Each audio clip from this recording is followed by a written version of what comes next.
ಇನ್ನು ಜನಾರ್ದನ್ ರೆಡ್ಡಿ ಹಾಗೆ ಶ್ರೀರಾಮುಲು ನಡುವಿನ ಫೈಟ್ ಇದೀಗ ಇಬ್ರು ಮನೆಯ ಮಧ್ಯ ಕಾಂಪೌಂಡ್ ಇತ್ತಲ್ಲ, ಆ ಕಾಂಪೌಂಡ್ ನಲ್ಲಿ ಒಂದು ಗೇಟ್ ಇತ್ತು, ಆ ಗೇಟ್ ಬಂದ್ ಮಾಡಿಸೋ ತನಕನೂ ಕೂಡ ಬಂದಿದೆ. ಇಬ್ಬರ ನಡುವಿನ ವೈರತ್ವ ಎಷ್ಟಿದೆ ಅನ್ನೋದಕ್ಕೆ ಇದೊಂದು ಸಾಕ್ಷಿ ಕೂಡ ಆಗಿದೆ. ಇದರ ನಡುವೆನೂ ಕೇಂದ್ರ ಬಿಜೆಪಿಗೂ ಕೂಡ ಇದೊಂದು ರೀತಿ ಅಂದ್ರೆ ವರಿಷ್ಠರಿಗೂ ತಲೆಬಿಸಿಯ ವಿಚಾರ ಆಗಿದ್ದು, ಹೈಕಮಾಂಡ್ ಚೌಕಟ್ಟಿನಲ್ಲಿ ಇದನ್ನೆಲ್ಲ ಬಗೆಹರಿಸಿಕೊಳ್ಳುವಂತ ನಿಟ್ಟಿನಲ್ಲಿ ಈಗ ಪ್ರಯತ್ನಗಳು ಆರಂಭ ಆಗ್ತಾ ಇದೆ ಅನ್ನೋದು ಗೊತ್ತಾಗ್ತಾ ಇದೆ. ಹೀಗಾಗಿ ರಾಜ್ಯದ ಕೆಲ ನಾಯಕರುಗಳನ್ನ, ಅದರಲ್ಲೂ ರಾಮುಲು ಅವರನ್ನ ದೆಹಲಿಗೆ ಬುಲಾವ್ ಕೊಡುವಂತ ಕಾರ್ಯವೂ ಕೂಡ ನಡೀತಾ ಇದೆ. ಹಾಗಾದ್ರೆ ಇವರಿಬ್ಬರ ನಡುವಿನ ವೈಮನಸ್ಸನ್ನ ಶಮನ ಮಾಡುವಂತ ನಿಟ್ಟಿನಲ್ಲಿ ಬಿಜೆಪಿ ಪಾಳೆಯದಲ್ಲಿ ಏನು ತಂತ್ರಗಳು ನಡೀತಾ ಇದೆ, ಅವರಿಗೆ ಹೇಗಿದು ತಲೆಬಿಸಿ ತಂದಿದೆ, ಇದು ಬಗೆಹರಿಸಬಹುದಾದಂತ ವಿಚಾರನ ಹೈಕಮಾಂಡ್ಗೆ ಬನ್ನಿ ಈ ರಿಪೋರ್ಟ್ ಅಲ್ಲಿ ನೋಡ್ಕೊಂಬೋಣ.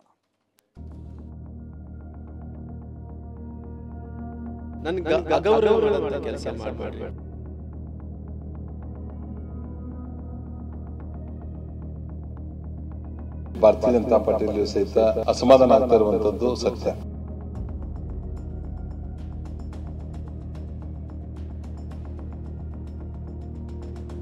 ಒಂದೇ ಒಂದು ಸೋಲು ಸ್ನೇಹಿತರನ್ನ ದೂರ ಮಾಡಿದೆ. ರಾಜ್ಯ ರಾಜಕೀಯದ ಇತಿಹಾಸದಲ್ಲೇ ಸಂಚಲನ ಸೃಷ್ಟಿಸಿದ್ದ ದೋಸ್ತಿಗಳು ಬದ್ಧ ವೈರಿಗಳಾಗಿದ್ದಾರೆ.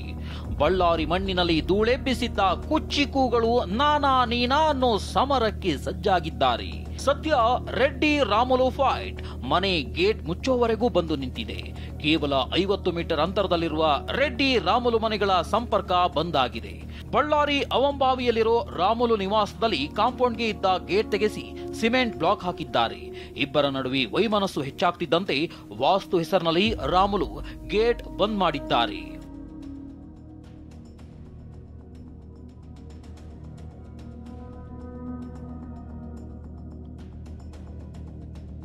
ರೆಡ್ಡಿ ರಾಮುಲು ಕಿತ್ತಾಟದಿಂದ ಬಿಜೆಪಿ ಹೈಕಮಾಂಡ್ಗೆ ಟೆನ್ಷನ್ ಶುರುವಾಗಿದೆ. ಇಬ್ಬರ ಮುನಿಸು ಪಕ್ಷದ ಮೇಲೆ ಎಫೆಕ್ಟ್ ಆಗದಂತೆ ನೋಡಿಕೊಳ್ಳಲು ವಿಜೇಂದ್ರಗೆ ಸೂಚನೆ ನೀಡಲಾಗಿದೆ. ಗೊಂದಲದ ಬಗ್ಗೆ ಪಕ್ಷದ ಚೌಕಟ್ಟಿನಲ್ಲಿ ಬಗೆಹರಿಸಲು ಸೂಚನೆ ನೀಡಲಾಗಿದೆ. ಹೀಗಾಗಿ ಬಿಜೆಪಿ ರಾಜ್ಯಾಧ್ಯಕ್ಷ ವಿಜೇಂದ್ರ ದೆಹಲಿಗೆ ತೆರಳಿದ್ದಾರೆ.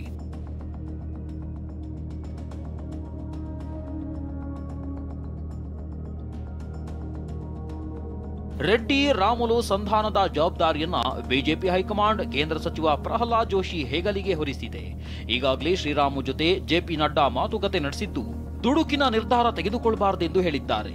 ಇಬ್ಬರು ಚರ್ಚೆ ಮಾಡದಂತೆ ನೋಡಿಕೊಳ್ಳಲು ಜೋಶಿಗೆ ಸೂಚನೆ ನೀಡಿದ್ದಾರೆ. ಮುಂದಿನ ವಾರ ದೆಹಲಿಗೆ ಬರೋದಾಗಿ ರಾಮುಲು ಹೈಕಮಾಂಡ್ಗೆ ತಿಳಿಸಿದ್ದಾರೆ.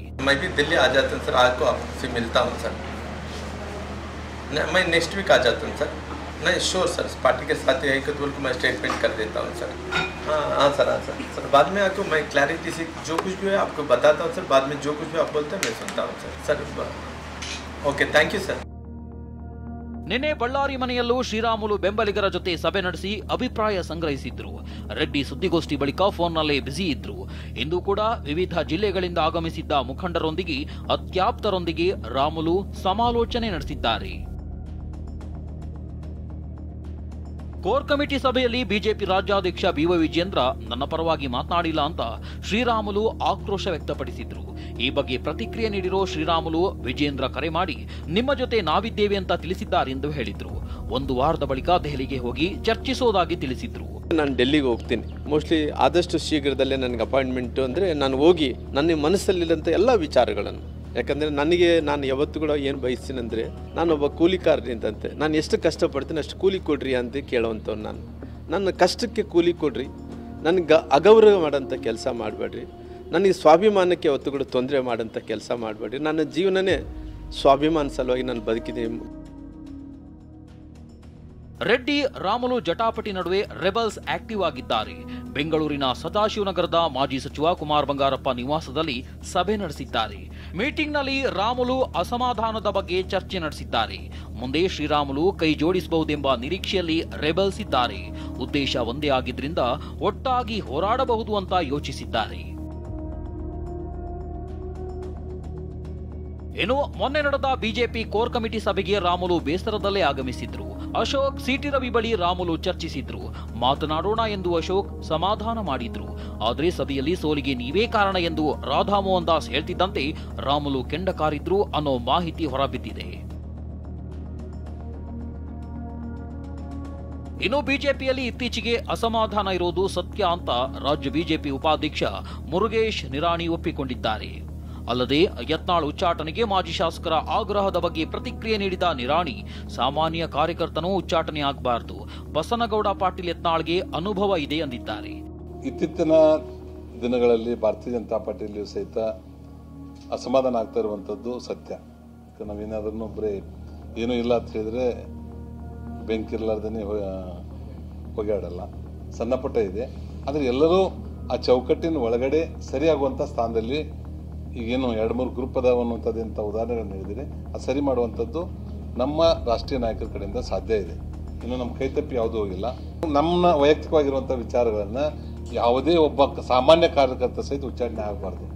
ಒಟ್ಟಾರೆ ಈಗೇನಿರುವಂಥದ್ದನ್ನು ಒಬ್ಬರನ್ನೊಬ್ಬರು ಕೂಡಿಸ್ಕೊಂಡು ಅವನ ಕಡೆ ಆಗಿರುವಂಥ ತಪ್ಪುಗಳು ಏನೋ ಅನಿಸಿದ್ರೆ ಇವ್ರು ಏನಾದರೂ ಹೇಳಿದರೆ ಅವನು ಸರಿಪಡಿಸ್ಕೊಳ್ಳಿಕ್ಕೆ ಅವ್ರ ಸೂಚನೆ ಕೊಡುವಂಥದ್ದು ಮತ್ತು ಎರಡೂ ಕಡೆಯನ್ನು ಸರಿ ಮಾಡಿಸ್ಕೊಂಡು ಮುಂದೆ ಹೋಗ್ತಾರೆ.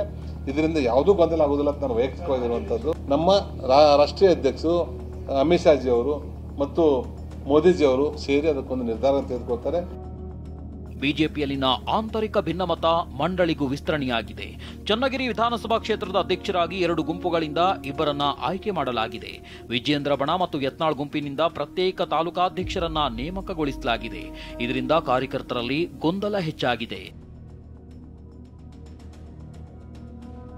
ಸದ್ಯ ಬಿಜೆಪಿಯಲ್ಲಿನ ಆಂತರಿಕ ಭಿನ್ನಮತ ದಿನದಿಂದ ದಿನಕ್ಕೆ ಹೆಚ್ಚಾಗ್ತಿದ್ದು ಮುಂದೆ ಯಾವ ಹಂತಕ್ಕೆ ಹೋಗುತ್ತೋ ಗೊತ್ತಿಲ್ಲ. Bureau report, TV9.